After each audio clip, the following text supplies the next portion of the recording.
what I find fascinating in that postulation there, which is correct, is that all these symbols that you mentioned, the figure eight, which if you put it sideways, it's the infinity. It also links to the hourglass shape, right?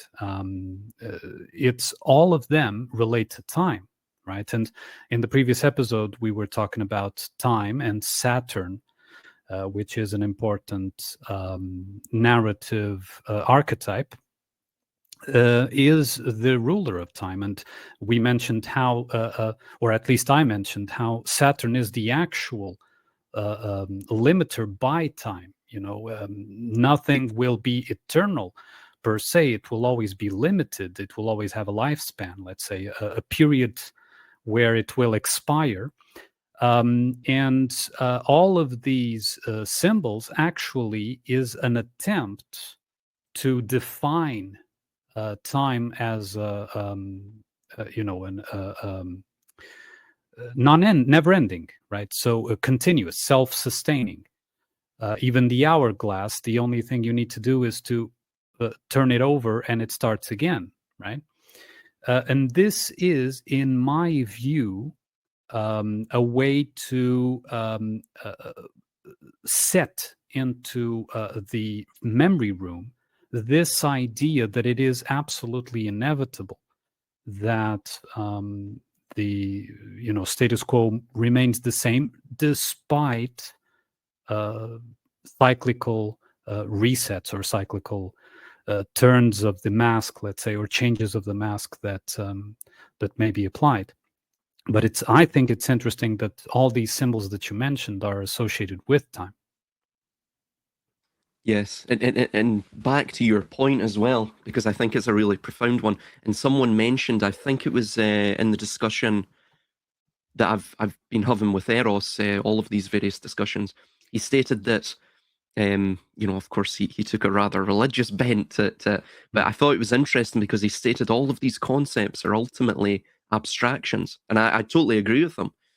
Of course, you have to explore these abstractions to sort of glean the truth of the power which rules over you, because they are the authors of this sort of abstractionism, which in and of itself is similar to this sort of intertwining, constrictive sort of electoral, the electromagnetism that's the field, if you will, that controls all of society, like what you're saying, that perpetuates its own kernel, its own seed, which germinates cycle after cycle. Because ultimately, what you're doing is you're this system, if you will, is infecting the mind of even the survivors, those who even see that it is an illusion. Mm-hmm. They're still infected by the abstractions.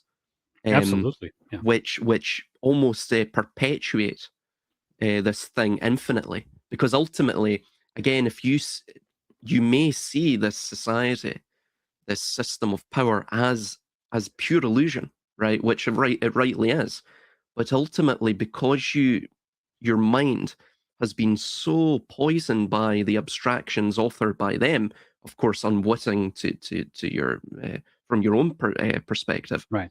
You don't realize that there is no other. You don't realize that in fact you're merely the seed carrier for the same sort of system. Exactly. Yeah. And we've discussed in the past how people like us would probably become, or potentially become, the elites of the future, right? Because there would come a point where they would, realize, yes, this is really the only way, and we have to apply the same structure in order to maintain order, let's say, right? But I think that the one of the key components of all this is that there is a intertwining or a confusion, if you like, a mixing between what is functional, abstractions that are functional, and what is the organic world. And what I'm trying to say here is, okay, like in the case of measurement, which can be a measurement of time. We were talking about time. Sure, okay, 1 minute, right? We can agree upon that, 1 minute is this amount, and we find tools to count that amount, right? And that has a functional value. It is very useful. If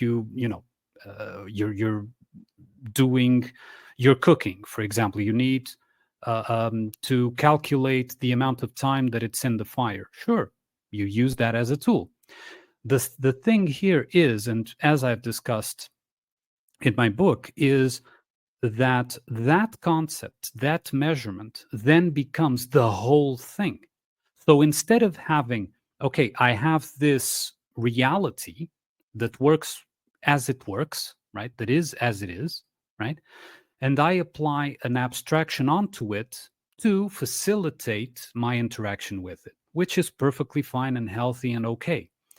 The thing is, when I become so entangled in the abstraction, so for example, in the measurement of time, right, that the organic reality ceases to exist in my perception, and only the abstraction exists, right? I don't know if you're following me here, right? Oh no, absolutely. What I'm trying to say. So 1 minute to a person such as that becomes an absolute. You understand? While in the organic sense, 1 minute as defined doesn't exist. It is an agreement. You understand? Yeah, time passes, but time is not measured per se, right? Because even, if you're in summer, you will have more daylight, right? If you're in winter, you will have less daylight. So it would be normal, for example, for you to consider the days are shorter.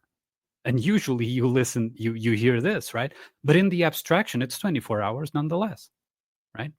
12 hours and 12 hours, right? There's no adjustment to the measurement. Why? Because the abstraction becomes the main thing. The abstraction becomes the world, right? So the perception rules the organic and the way you interact with it. Right.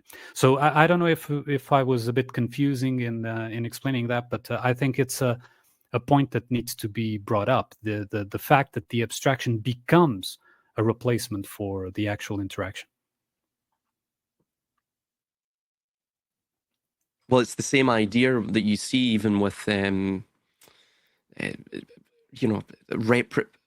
consciousness itself, right? It's all representational. In fact, everything, and this of course occurs cyclically and even microcosmically with societies, as they tend to grow and age, if you will, from the maiden to the wife, and to, of course, the old crone.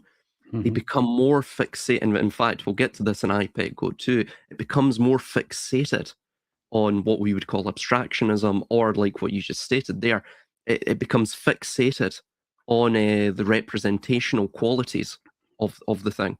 So it doesn't necessarily understand that there's a distinction between utilizing these, like what you were mentioning with time, utilizing these things in the mundane world, which can be utilized as tools, or of course having these things almost consume us entirely, and these things almost making us into instruments for its own manifestation, right? This is all, of course, what you even see with the likes of the retrocausal silicon god, right? This notion that you see with the techne or the dark enlightenment. Ultimately, these representations almost come to utilize us to manifest them, to project them into reality. Yes, and what it does, things like AI and that sort of thing, what it does is that, because even if we were to consider, which, as you know, I don't, that AI is actual intelligence, it isn't. It is merely programmed and can only do what is programmed to do. Very complex, sure, but nonetheless a programmed program, let's say. But even if we were to consider that AI is actual intelligence, the only perception AI has is of abstraction. AI has no direct contact with reality itself. right? So when you ask a question to AI, let's say, right, what it can do is access a database that was put there of information to collect the answer, and formulate the answer that you were looking for, right? But that database is a concept, right? That database is not experience, is not knowledge, right? Because if you put a database of gibberish, it will give you a gibberish answer, period, right? It can't formulate a coherent response if the database is not coherent itself, right? And that database is secondhand because it wasn't that quote unquote intelligence that experienced it, right? So if you ask me a question that I have, self-awareness enough to distinguish my mind character from my ego and etc., and I can revisit my experiences and so on. If you ask me a question, I will answer you with experience, be it internal or external through interaction, right? AI cannot do that. It can only access a database that was put there by someone else that probably, was merely a collection of desired information, let's say, and come up with an answer through that. You see, so it's the ultimate elevation of the abstraction as a replacement for the world. So it becomes a virtual reality without, being hooked up, that image of being hooked up to a computer or, whatever that was, made with the Matrix and movies of that kind.